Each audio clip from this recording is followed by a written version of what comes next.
Hello student, आपण बघत आहे इलेक्ट्रोस्टॅटिक्स आणि अगोदरच्या लेक्चरमध्ये आपण डिस्कस केलेलं आहे इलेक्ट्रोस्टॅटिक्समध्येच इलेक्ट्रिक फ्लक्स. त्यानंतर युजिंग दिस इलेक्ट्रिक फ्लक्स आपण स्टेट केलेलं आहे गॉस थिअरम आणि त्यानंतर आपण ॲप्लिकेशन्स डिस्कस करत आहे या Gauss थिअरमचे.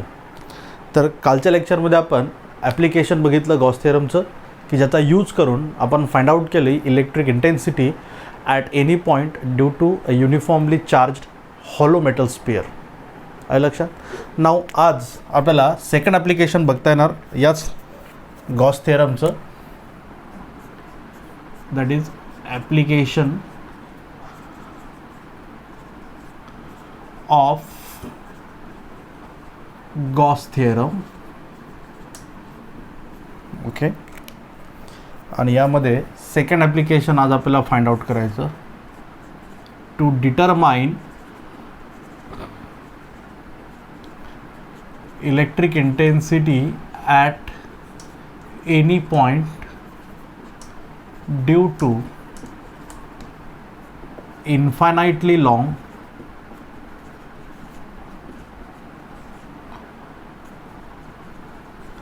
charged metal wire. Okay, infinitely long charged metal wire जर असेल तर तिच्या अराउंड जी इलेक्ट्रिक फील्ड फॉर्म होत आहे त्याच इलेक्ट्रिक फील्डमधल्या कुठल्याही पॉईंटची आपल्याला फाइंड आउट करायची electric intensity by using Gauss theorem. Okay, तर आपण कालच्या लेक्चरमध्ये बघितलेलं आहे की युजिंग गॉस थिअरमचं जर आपल्याला ॲप्लिकेशन करायचं असेल तर काही स्टेप्स आपण फॉलो करतो. त्यामध्ये फर्स्ट स्टेप आपण घेत असतो काय, depending upon the distribution of charges over the conductor. Okay, आपण डिफाईन करतो त्याची चार्ज डेन्सिटी. आता आपल्याला माहीत आहे मेटल वायर आहे. ओके, आणि इन्फायनाइटली लॉंग मेटल वायर आहे, युनिफॉर्म आहे. अशा मेटल वायरला जर आपण चार्ज करत असेल तर आपल्याला माहीत आहे तिच्या सरफेसवर डिपॉझिट होणारा चार्ज हा डिस्ट्रीब्यूट होणार, बट तो डिस्ट्रीब्यूट होत आहे equally according to its length. आहे लक्षात, कारण वायर इन्फायनाइटली लॉंग आहे. लक्षात, इकडे अशी वायर आहे मेटल वायर. ओके, आता आपल्याला माहीत आहे आपल्याकडे जे 3 मेथड्स आहेत कुठल्याही बॉडीला चार्ज करण्याच्या, charging by conduction, charging by induction, charging by friction. Out of this 3 method कंडक्टरला चार्ज करण्यासाठी आपण यूज करतो कंडक्शन आणि इंडक्शन या मेथडचा. तर कंडक्शन किंवा इंडक्शन या दोनपैकी कुठल्याही एका मेथडनी आपण या मेटल वायरला काय केलं, चार्जड केलं, की ज्यामुळे या मेटल वायरवर डिपॉझिट होणारा चार्ज आपण कन्सिडर करत आहे कॅपिटल क्यू आहे. आपल्याला माहिती आहे हा जो total amount of capital Q charge या मेटल वायरवर डिपॉझिट होत आहे तो ज्या रिजनमध्ये तयार होत आहे तो त्या रिजनमध्येच कन्फाईंड राहतो का, इन्सुलेटरसारखं नाही. आहे लक्षात. आपल्याला माहिती आहे for conductor the charge produces on its surface will be distributed all over its surface. आपल्याला माहिती आहे कुठल्याही कंडक्टरच्या सरफेसवर तयार होणारा चार्ज हा आपल्याला डिस्ट्रीब्यूट होताना दिसतो डिपेंडिंग अपॉन इट शेप. तसं कालच्या लेक्चरमध्ये आपण हॉलो मेटल स्पेअर बघितला तेव्हा distribution of charge according to its area होत आहे, uniformly according to its area होत आहे. इथे आपण मेटल वायर आहे, युनिफॉर्म मेटल वायर आहे ऑफ इन्फायनाइटली लॉंग लेंथ. तर अशा वायरवर हा डिपॉझिट होणारा चार्ज आपल्याला माहिती आहे इक्वली डिस्ट्रीब्यूट होणार according to its length. That means इथे आपल्याला लिनियर चार्ज डिस्ट्रीब्युशन ऑकर होताना दिसत आहे when such metal wire is charged. Equal लेंथवर आपल्याला सेम अमाऊंट ऑफ चार्ज इथे डिस्ट्रीब्यूट किंवा पोहोचताना दिसतो. ओके, मग आपल्याला माहीत आहे त्यासाठी आपल्याला सर्वात अगोदर डिफाईन करावं लागेल या मेटल वायरची charge density depending upon the distribution of charge. Now जर if the charges are distributed according to its length then इथे आपल्याला या वायरची काय घ्यावी लागेल, लिनियर चार्ज डेन्सिटी. लेट आपण कन्सिडर करू lambda be the linear charge density of this metal wire. या मेटल वायरची लिनियर चार्ज डेन्सिटी आपण कन्सिडर करत आहे काय आहे, लॅम्बडा आहे. आपल्याला माहिती आहे लिनियर चार्ज डेन्सिटी म्हणजे काय राहणार, टोटल चार्ज अपॉन लेंथ. आहे लक्षात. अशी लॅम्बडा लिनियर चार्ज डेन्सिटी असणारी एक युनिफॉर्म आणि इन्फायनाइटली लॉंग मेटल वायर आपण इथे ड्रॉ केली, इथे आपण सपोज प्लेस केली अशी. आपल्याला माहिती आहे ही जी युनिफॉर्मली चार्ज मेटल वायर आहे, ओके, या मेटल वायरवर प्रोड्यूस होणारा जो चार्ज आहे तो चार्ज आपल्याला इक्वली डिस्ट्रीब्यूट होताना दिसत आहे over all its surface area like this according to its length. असं आता या वायरवर तयार होणारा हा जो चार्ज आहे हा त्याच्या अराउंड काय तयार करणार, इलेक्ट्रिक फील्डला तयार करत आहे. काय लक्षात, त्याच इलेक्ट्रिक फील्डमधला एक पॉईंट आपण एज्युम करत आहे पी, ज्या पी पॉईंटची आपल्याला फाइंड आउट करायची इलेक्ट्रिक इंटेन्सिटी काय आहे यूजिंग गॉस थिअरम. काय uniformly uniformly charged infinitely long metal wire आपण घेत आहे की जी तिच्या अराउंड काय तयार करत आहे इलेक्ट्रिक फील्ड. त्याच इलेक्ट्रिक फील्डमधल्या या पी पॉईंटची आपल्याला फाइंड आउट करायची electric intensity by using Gauss theorem. त्यासाठी पहिली स्टेप आपण इथे फॉलो केली, या मेटल वायरची आपण डिफाईन केली लिनियर चार्ज डेन्सिटी. दुसऱ्या स्टेपमध्ये आपण काय करतो की ज्या पॉईंटची आपल्याला electric intensity using Gauss theorem find out करायची आहे तो पॉईंट इमॅजिनरी क्लोज सरफेसच्या वर येईल असा एक क्लोज्ड सरफेस इथे आपण ड्रॉ करतो की जो क्लोज्ड सरफेस वायरवर असणाऱ्या चार्जला आपल्यामध्ये काय करत आहे, एनक्लोज करत आहे. त्यामुळे इथे गॉस थिअरम अप्लाय करण्यासाठी जो क्लोज्ड सरफेस आपण ॲझ्युम करत आहे तो क्लोज्ड सरफेस आपण सपोज कन्सिडर करत आहे सिलेंड्रिकल शेपचा आहे. बट असा सिलेंड्रिकल शेपचा घेत आहे आपण की ज्याची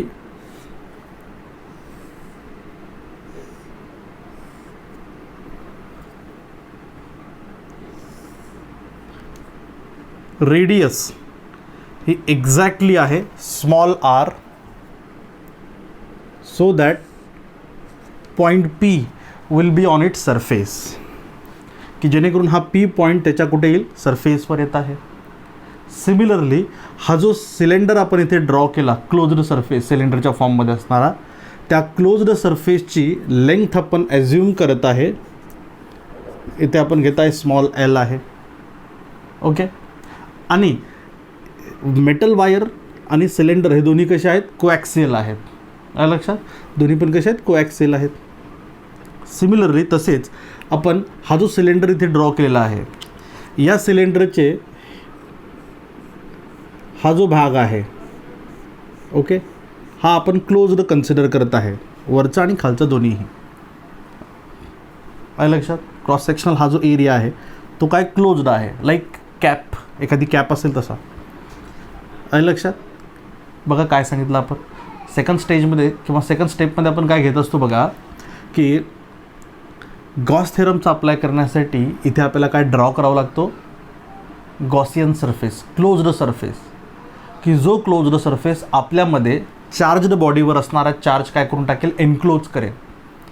लक्षात, आणि नंतर आपल्याला त्या क्लोज्ड सरफेसचं काय फाइंड आउट करायला लागतो, electric flux by definition.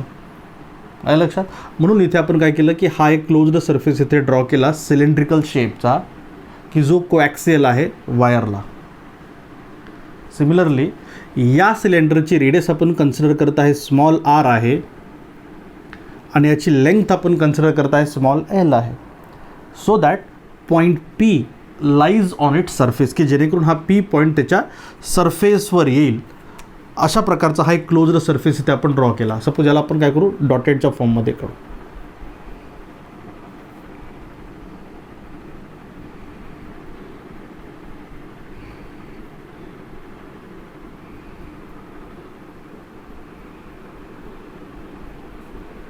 Okay, this is that closed surface in the form of cylinder. आणि दोन्हीही एंड याचे कसे आहेत, क्लोज्ड आहेत लाईक दिस. ओके, कळलं. याला आपण इथं नाव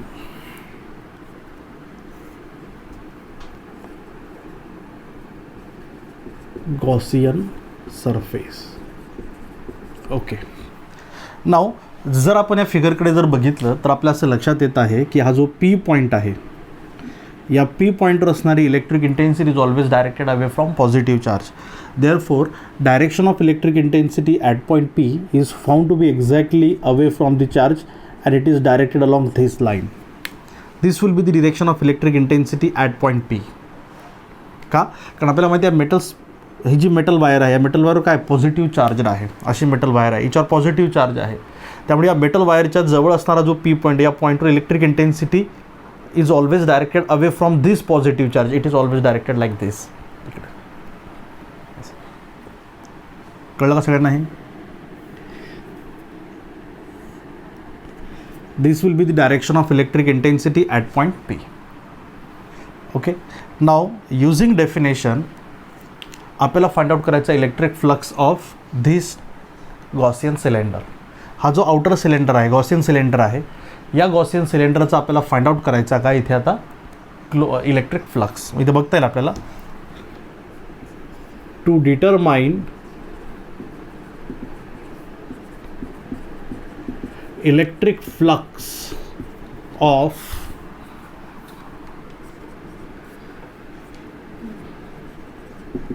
Gaussian cylinder.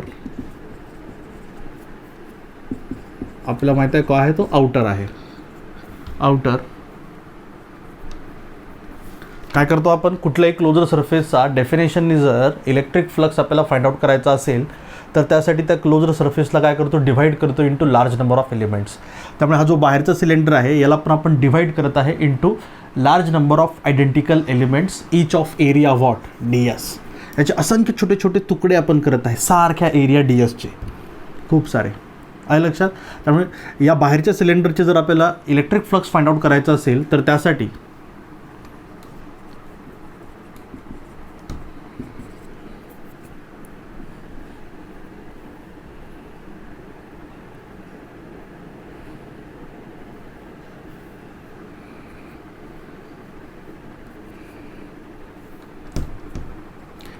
we have to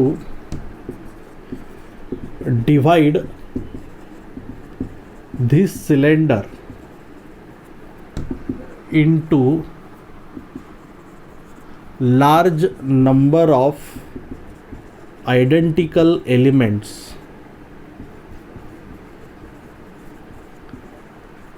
each of area ds.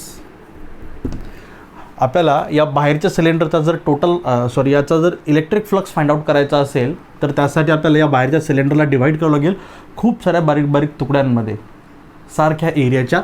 आणि प्रत्येक एलिमेंट, प्रत्येक तुकडा जो त्याचा एरिया किती घ्यायचा आपल्याला ds. त्यातला एक एलिमेंट आपण इथे सिलेक्ट केला, सपोज हा की जो आपण ड्रॉ केला सपोज पी पॉईंटच्या अराउंड, हा एक एलिमेंट घेतला आपण याचा. हा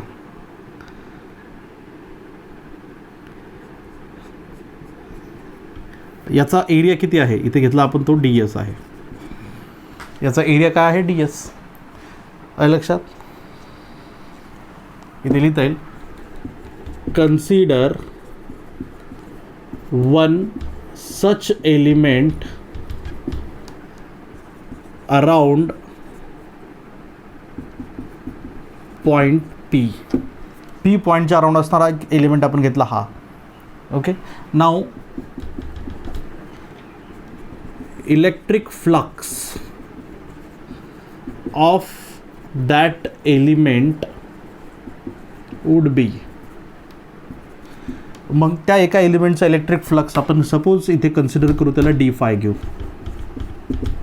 मग what is the electric flux of that element. या तर आपल्याला माहिती आहे बाय डेफिनेशन इलेक्ट्रिक फ्लक्स घेताना आपण काय घेत असतो, electric flux is the product of area and normal component of electric intensity. मग तुम्हाला इथे बघता येणार की हा जो ds एलिमेंट आहे या ds एलिमेंटला जर आपण ट्रीट करत असेल ॲज अ एरिया वेक्टर तर याचा एरिया कशावर, एरिया वेक्टर ds कशावर येणार, E वरच येणार. हा दिस विल बी दी ds. नाव त्याला ब्ल्यू, ठीक आहे. Okay, this is electric intensity and this will be the area vector. कारण आपण बघितलं area vector is always normal to given area. त्यामुळे हा जो ds एरिया आहे या ds एरियाला ही लाईन नॉर्मल आहे, त्यामुळे हा एरिया वेक्टर त्याच्यावरच राहणार की ज्यावर अल्टिमेटली काय इलेक्ट्रिक इंटेन्सिटी आहे. त्यामुळे बाय डेफिनेशन आपण इथे लिहू शकतो d∅ is equal to ds vector into vector E. Okay, dot product of area vector and electric intensity. आता यालाच आपण लिहू शकतो that E into D S into cos of theta, where theta is angle between area vector and electric intensity. But आपल्याला माहिती area vector लक्षात हा electric इंटेन्सिटीवरच आहे, सेम डायरेक्शनला आहे, त्यामुळे दोघांमधला angle. But theta equals to काय 0 अँड आपल्याला माहिती आहे कॉस 0 इक्वल्स टू काय ते 1. Therefore we can write this D phi as E into D S. म्हणजे बघा आता की हा जो आउटर सिलेंडर आहे, या आउटर सिलेंडरच्या एका एलिमेंटवर किंवा एका एलिमेंटचा इलेक्ट्रिक फ्लक्स किती आहे D phi, which is equal to E into D S. जसं आपण बघितलेलं आहे बघा की हा जर तो हा मेटल वायर आहे तर याच्या अराउंड आपण अशा प्रकारचा काय ड्रॉ करत आहे, गॉसियन सिलेंडर. हा अशा प्रकारचा गॉसियन सिलेंडर. आता याच गॉसियन सिलेंडरच्या सरफेसवर असणारा हा एक स्मॉल एरिया घेतला आपण, छोटासा एरिया. हा या छोट्याशा एरियावर इलेक्ट्रिक इंटेन्सिटी कशी आहे, अशी आहे. आणि आपल्याला माहीत आहे electric intensity is found to be radially outward आहे and therefore it is itself normal to area D S. त्यामुळे या सिलेंडरच्या सरफेसवर असणाऱ्या प्रत्येक स्मॉल एलिमेंट डी एससाठी इलेक्ट्रिक इंटेन्सिटी कशी आहे, त्याला नॉर्मल आहे, स्वतःच त्याला कशी आहे नॉर्मल. त्यामुळे प्रत्येकासाठी थीटाची व्हॅल्यू काय येणार 0. अँड देअरफोर या सिलेंडरच्या सरफेसवर डी एस एलिमेंट आपण इथला घेतलेला असेल, इथला घेतलेला असेल, इकडला घेतला असेल, इकडला घेतलेला असेल, या प्रत्येक डी एस एलिमेंटसाठी इलेक्ट्रिक फ्लक्स किती राहणार, ई इंटू डी एसच राहणार. हा झाला एका एलिमेंटचा इलेक्ट्रिक फ्लक्स. नाव आपल्याला फाइंड आउट करायचा टोटल इलेक्ट्रिक फ्लक्स. इथे लिहिता येईल आपल्याला therefore total electric flux of Gaussian cylinder is obtained by integrating above equation. Okay, या इक्वेशनला जर आपण इंटिग्रेट केलं तर आपल्याला काय मिळणार, पूर्ण सिलेंडरचा. जसं एक्झाम्पल बघा की एका एलिमेंटचा इलेक्ट्रिक फ्लक्स डी फाय आहे, अशा सगळ्या एलिमेंटच्या इलेक्ट्रिक फ्लक्सला जर आपण ॲड केलं तर आपल्याला पूर्ण काय मिळणार, सिलेंडरचा इलेक्ट्रिक फ्लक्स. त्यामुळे या बाहेरच्या पूर्ण सिलेंडरचा इलेक्ट्रिक फ्लक्स आपण इथे लिहू शकतो बघा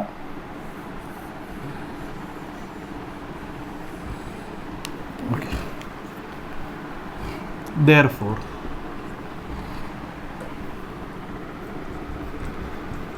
electric flux of outer cylinder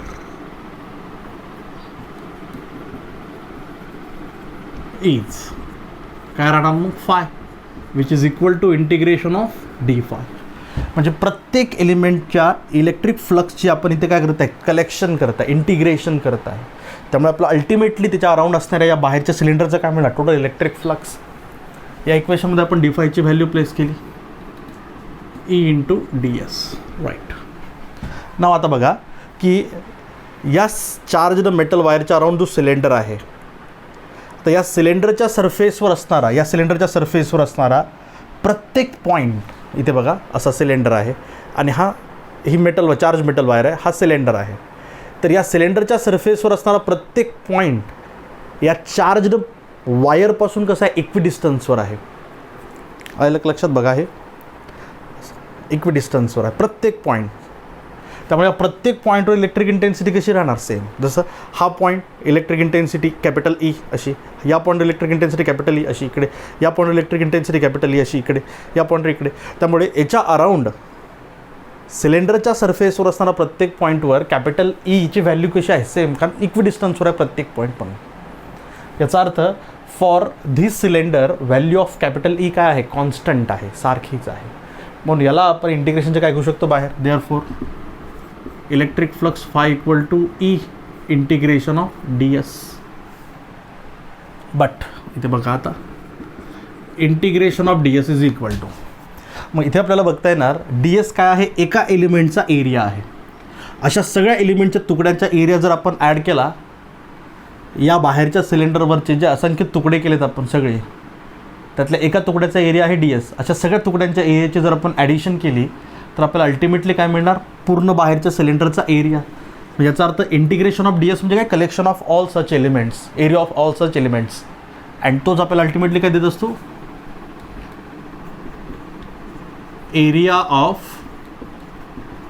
outer cylinder. And it is equal to what. तर बाहेरच्या सिलेंडरची रेडियस किती आहे, स्मॉल r, आणि त्याची लेंथ किती आहे l. त्यामुळे त्याचा एरिया किती येणार, एरिया ऑफ सिलेंडर. एरिया म्हणजे काय, लेंथ इंटू ब्रेड्थ. आता याची लेंथ काय येणार, circumference.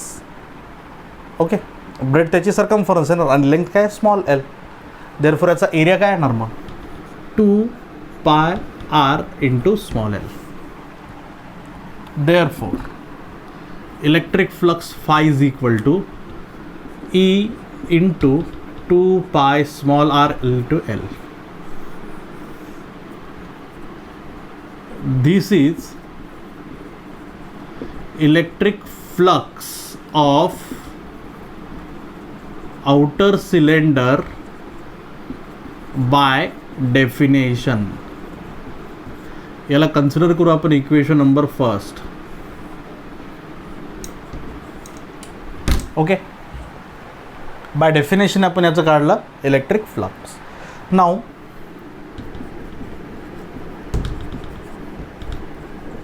Bye Gauss theorem, electric flux of outer cylinder will be. Okay, आता लक्ष द्या इकडे. आपल्याला माहिती आहे की या बाहेरच्या सिलेंडरनी आपल्यामध्ये किती मेटल वायरला इन्क्लोज केलं. बाहेरच्या सिलेंडरची लेंथ किती आहे, स्मॉल एल. त्यामुळे बाहेरचं सिलेंडर स्मॉल एल लेंथ असणाऱ्या मेटल वायरलाच आपल्यामध्ये काय करत आहे, इन्क्लोज करत आहे. पूर्णच्या पूर्ण वायरला करत आहे का, नाही. कारण आपल्याला माहिती सिलेंडर एवढाच आहे असा. त्यामुळे या सिलेंडरनी, बाहेरच्या सिलेंडरनी आपल्यामध्ये फक्त स्मॉल एल लेंथ असणाऱ्या मेटल वायरलाच एन्क्लोज केलेला आहे आणि त्याच वायरवर असणारा चार्ज त्याच्यामध्ये काय होता, इन्क्लोज होत आहे. मग सपोज इथे लिहिता येईल आपल्याला,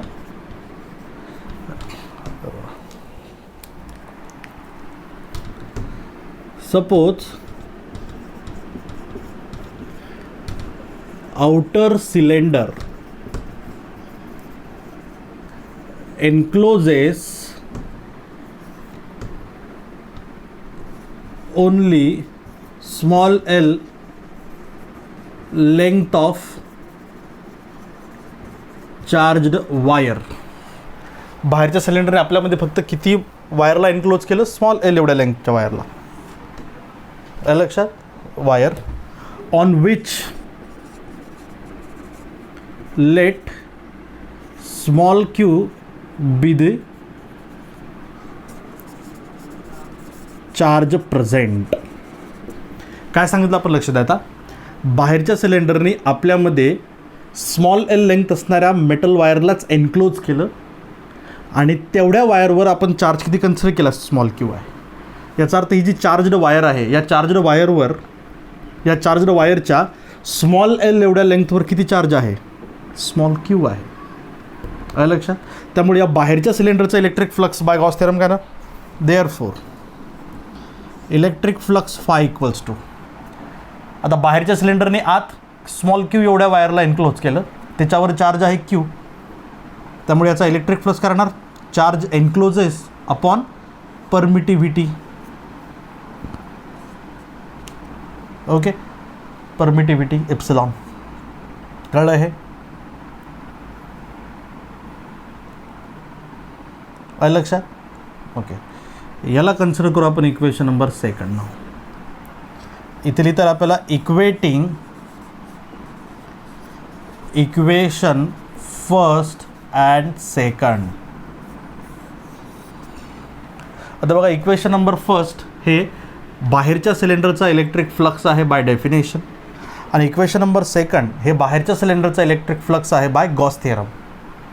आहे लक्षात. त्यामुळे दोघांना आपण इक्वेट केलं, दोघांचे RHS सेम आहे, याचा अर्थ दोघांचे LHS पण काय असतील मग सेम. इथे लिहिता येईल देअरफोर ओके बघा आता काय येणार मग E 2 pi small r small l would be equal to q upon epsilon, and from this equation we can write E is equal to q upon 2 pi epsilon r l.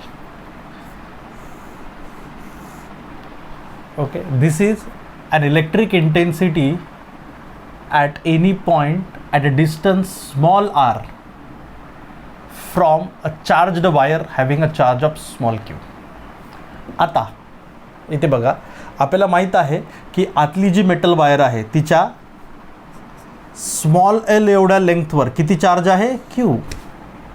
Therefore small L एवढ्या लेंथवर charge q, therefore charge density इथे लिहिता येईल linear charge density of wire will be, याला equation number 3 घ्या, lambda equals to small एवढ्या लेंथवर Q एवढे charge, we have Q by small L now. Okay, this putting this in equation number 3. इथे लिहिते put in equation number 3. Equation number 3 मध्ये आपण याला प्लेस केलं तर काय होते बघा, हेच इक्वेशन क्यू अपॉन एल म्हणजे काय लॅम्बडा, क्यू अपॉन एल म्हणजे काय लिहू शकतो आपण lambda. Therefore we have E is equal to lambda upon 2 pi epsilon into R. याचा अर्थ काय, लॅम्बडा लिनियर चार्ज डेन्सिटी असणाऱ्या मेटल वायरपासून स्मॉल आर या डिस्टन्सवर जे पॉईंट असतात त्या पॉईंटची इलेक्ट्रिक इंटेन्सिटी आहे ही. E equals to lambda upon 2 pi epsilon R. Lambda काय इथे linear charge density, charge per unit length. कळलं का तुम्हाला हे? Lambda charge density, linear charge density असणाऱ्या जर ही मेटल वायर आहे आणि हिची लिनियर चार्ज डेन्सिटी लॅम्बडा जर असेल तर हिच्यापासून स्मॉल आर या डिस्टन्सवर जे जे पॉईंट असतात त्या प्रत्येक पॉईंटच्या इलेक्ट्रिक इंटेन्सिटीचा हा फॉर्म्युला आहे. आणि युझिंग गॉस थेरम हे आपण फाइंड आउट केलं. असं कळलं का? पुन्हा रिपीट करू, ऐका आता. पहिली स्टेप आपल्याला सांगते काय, depending upon the charge distribution define करायची चार्ज डेन्सिटी. मेटल वायर आहे आणि इन्फायनाइटली लॉंग आहे, जिच्यावर जो डिपॉझिट होणारा चार्ज आहे डिस्ट्रीब्यूट होता आहे according to length, linear charge distribution आहे. So we define here linear charge density lambda. Now next स्टेपमध्ये आपण काय करतो, ओके, ज्या पॉईंटची इलेक्ट्रिक इंटेन्सिटी फाइंड आउट करायची आपल्याला, तो पॉईंट सरफेसवर येईल असा एक क्लोज्ड सरफेस इथे आपण इमॅजिन करतो की जो चार्ज्ड बॉडी किंवा चार्ज्ड कंडक्टर जे आहेत त्यांच्यावरच्या चार्जला आपल्यामध्ये काय करत आहे, इन्क्लोज करत आहे, ज्याला आपण काय म्हणतो गॉसियन सरफेस. इथे या पी पॉईंटची इलेक्ट्रिक इंटेन्सिटी काढण्यासाठी जो closed surface, imaginary closed surface आपण कन्सिडर करत आहे तो सिलेंड्रिकल शेपचा आहे. दॅट इज दिस इज, तो काय सिलेंड्रिकल शेपचा आहे, ज्याला काय म्हणतो आपण गॉसियन सरफेस. बट तो असा सिलेंड्रिकल शेपचा घेतला आपण ज्याची रेडियस स्मॉल आर असेल, जेणेकरून पी पॉईंट त्याच्या सरफेसवर राहील आणि तो कोॲक्सियल आहे with the metal wire, charged metal wire. त्याची लेंथ आपण कन्सिडर केली स्मॉल एल आहे. आहे लक्षात? नेक्स्ट स्टेपमध्ये आपण काय करतो, त्या सिलेंडरचा इलेक्ट्रिक फ्लक्स फाइंड आउट करतो बाय डेफिनेशन. त्यामुळे बाय डेफिनेशन या बाहेरच्या सिलेंडरचा इलेक्ट्रिक फ्लक्स जर आपल्याला काढायचा असेल तर आपण याला डिव्हाइड करतो खूप साऱ्या छोट्या छोट्या असंख्य तुकड्यांमध्ये आणि सारख्या एरियाच्या तुकड्यामध्ये. त्यातला एक एलिमेंट घेतला आपण हा डी एस, की जो असा आहे की ज्याच्यावर असणाऱ्या पी पॉईंटची कॅपिटल ई काय इलेक्ट्रिक इंटेन्सिटी आहे. आपण बघितलं आता की कुठलाही डी एस एरिया जर आपण कन्सिडर करत असेल तर त्या प्रत्येक डी एस एरियाला त्याच्यावर असणाऱ्या पॉईंटची इलेक्ट्रिक इंटेन्सिटी कशी आहे, नॉर्मल आहे, कारण ती रेडियली आउटवर्ड आहे. त्याच्यामुळे एरिया व्हेक्टर आणि electric intensity for this small area D S हे कसे आहेत, एकमेकांसोबत कोइन्साइड करत आहेत. त्यांच्यामधला अँगल किती आहे, 0. त्यामुळे या एलिमेंटचा इलेक्ट्रिक फ्लक्स आपण इथे काढला. हा आता पूर्ण सिलेंडरचं जर काढायचं असेल तर प्रत्येक एलिमेंटच्या इलेक्ट्रिक फ्लक्सची काय करावं आपल्याला ॲडिशन, दॅट इज त्याला आपण इंटिग्रेट केलं इथं.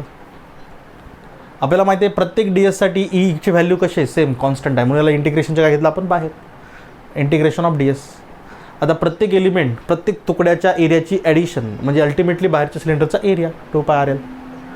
व्हॅल्यू प्लेस केली आपण, इलेक्ट्रिक फ्लक्स फाइंड आउट करायचे टोटल. हा झाला इलेक्ट्रिक फ्लक्स बाय डेफिनेशन. नाव आता गॉस थेरमचा यूज करून इलेक्ट्रिक फ्लक्स काढायचो आपल्याला. त्यासाठी आपल्याला माहीत आहे की या बाहेरच्या सिलेंडरने कोणाला इन्क्लोज केलं आपल्यामध्ये, आतल्या मेटल वायरला, की जी इन्फानाइटली लॉंग आहे. ही कशी आहे, इन्फानाइटली लॉंग आहे अशी आपण कन्सिडर केलेली आहे. पण बाहेरच्या सिलेंडरने त्याची जेवढी लेंथ आहे तेवढ्याच आतल्या वायरला आपल्यामध्ये काय करून टाकलं, इन्क्लोज. आणि सपोज आपण त्या वायरवर चार्ज किती कन्सिडर केला, क्यू आहे. याच्यावरून आपल्याला माहीत आहे की स्मॉल एल लेंथ असणाऱ्या मेटल वायरवर चार्ज ॲझ्युम केला आपण क्यू, म्हणून याची लिनियर चार्ज डेन्सिटी काय येणार, Q/L याची. आहे लक्षात. आणि याचा इलेक्ट्रिक फ्लक्स काय येणार मग, total charge encloses Q upon permittivity of surrounding medium epsilon. दोन्ही इलेक्ट्रिक फ्लक्सेस आपण एकमेकांसोबत कम्पेअर करून इलेक्ट्रिक इंटेन्सिटी ते फाइंड आउट केली. याच्यामध्ये लॅम्बडाची व्हॅल्यू प्लेस करून फायनल आन्सर आपल्याला हे मिळालं. This is an electric intensity at any point at a distance small r from any charged metal वायर, infinitely long charged metal wire. Lambda linear charge density असणाऱ्या metal वायरपासून r या डिस्टन्सवर जे पॉईंट आहेत त्या पॉईंटच्या इलेक्ट्रिक इंटेन्सिटीचे फॉर्म्युले आहेत. कळलं सगळ्यांना. दिस इज सेकंड ॲप्लिकेशन. थँक्यू.